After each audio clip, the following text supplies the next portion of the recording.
Chapter 14, Forest School. Tell me, Anastasia, is this the way your parents brought you up?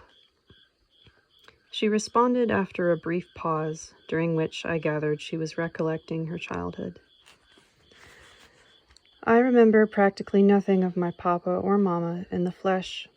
I was brought up by my grandfather and great-grandfather, pretty much as I have explained to you. But you see, I myself had a good feeling very early on for nature and the animal world all around me. Perhaps I was not aware of all the details of how it operated, but that is not the important thing when one has a feeling for it. Grandfather and great-grandfather would approach me from time to time and ask questions and expect me to answer them. In our culture, older generations treat an infant or a young child virtually as a deity and use the child's responses as a check on their own purity. I began asking Anastasia to recall some specific question and answer. She smiled and told me, "Once I was playing with a little snake. I turned around and there were grandfather and great-grandfather standing right beside me, smiling. I was very delighted since it was always interesting being with them. They are the only ones who can ask me questions and their hearts beat in the same rhythm as mine. But with animals it is different. I ran over to them. Great-grandfather bowed to me while grandfather took me on his knees. I listened to his heartbeat and I fingered the hairs on his beard as I examined them. Nobody spoke.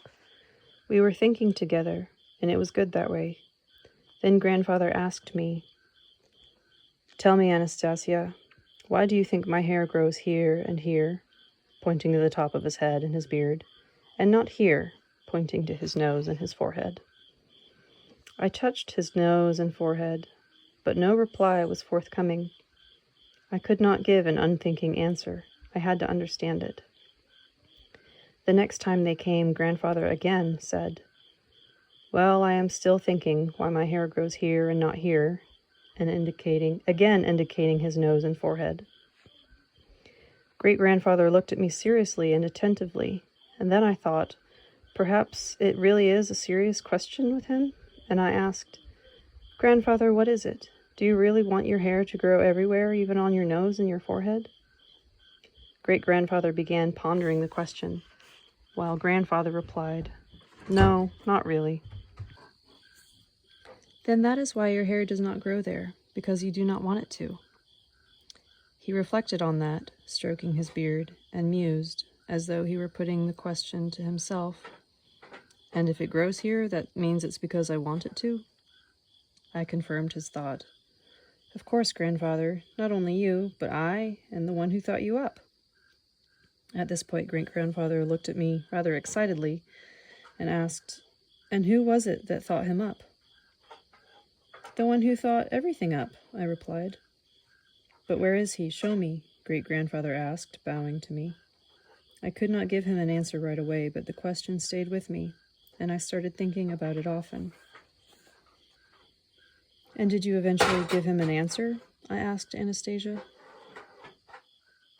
I gave him an answer about a year later, and then he started asking me more questions, but up until the time I gave the answer, neither grandfather nor great-grandfather had asked me any new questions, and I began to get very concerned.